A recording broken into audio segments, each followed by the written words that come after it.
I remember my grandma's favorite story was about how everything cost 2 cents when she was young. But now, everything constantly got more expensive. And it was all because of the government. These uneducated pigs didn't know how to control prices. And when I was privileged enough to hear this story, her complaining would last for hours and hours.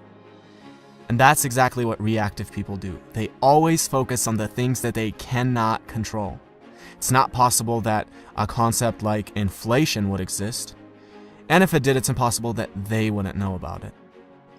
On the other hand, proactive people realize, look, even if my complaining were completely objective, it doesn't help me, so I'm going to focus on what I can control. If a proactive person owns a business where he sells a product, instead of focusing on how people these days don't appreciate good products anymore and how the government has horrible regulations, he focuses on how can I improve my product so my customers can't live without it. Do you realize how much responsibility, how much dedication, how much hard work comes along with asking that question? And what do you think our effort minimizing brain is going to pick as default? And that is exactly why most people focus on the things that they cannot control rather than focusing on the things that they can. Habit number 1 is be proactive. Now, imagine you're at a funeral, but this one's different from all the funerals you've ever been to. You're standing over the casket and you see yourself. What do you have to say about yourself? This is one of the most powerful questions you could ask. Are you doing the things in your life which are aligned with what you want to be able to say? Do you want to say that you are a good spouse? If that's the case, how does coming home and instantly being negative towards your spouse affect that? Do you want to be remembered as a person who added value to society? If that's the case, are you doing the things that will allow you to say that, or are you scared of failure and choose comfortable mediocrity instead?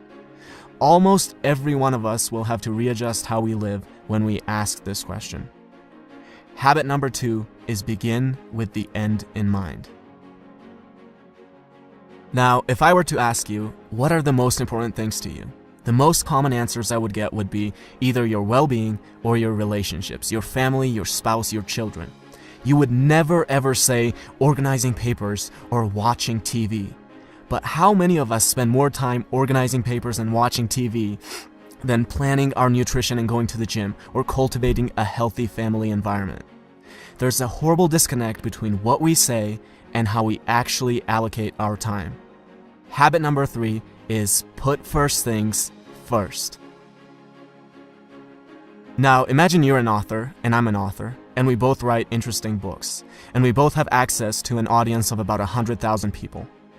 I read your book and I love it, so I decide to share it with my audience, and as a result, you now have thousands of people buying your book and reading your ideas. You see this and think, who is this guy? Let me take a look at his book. You start reading my book and think I have ideas that are valuable, so you decide to share it with your audience. And as a result, I now have thousands of people buying my book and reading my ideas.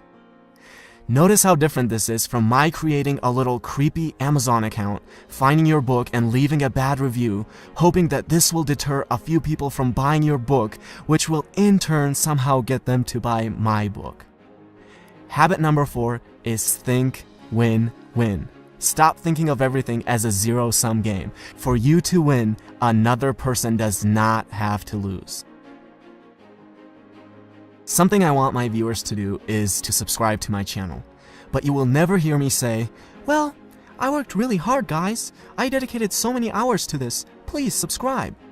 Look, who cares if I worked hard? Who cares if I've spent days creating this video? The real questions are, does it offer value to you? And why should you dedicate your time to subscribing when you could be doing anything else that you want? Habit number 5 is something that I try to use every single day with every interaction that I have and with every comment that I reply to, and it is this: seek first to understand, then to be understood.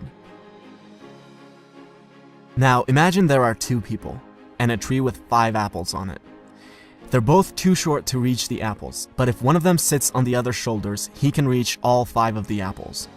This is called synergy. The whole is greater than the sum of its parts. Now, I'll be the first one to admit that you can't achieve this with everyone, but you should always be looking for opportunities to create synergy. With every synergistic opportunity you create, you can gather many more apples than you otherwise would by yourself. Habit number 6 is synergize. A man has been trying to cut down a tree for hours, and after a while his neighbor can't take it anymore, goes over and says, "You know, if you sharpen the saw, you'll be able to cut it down faster."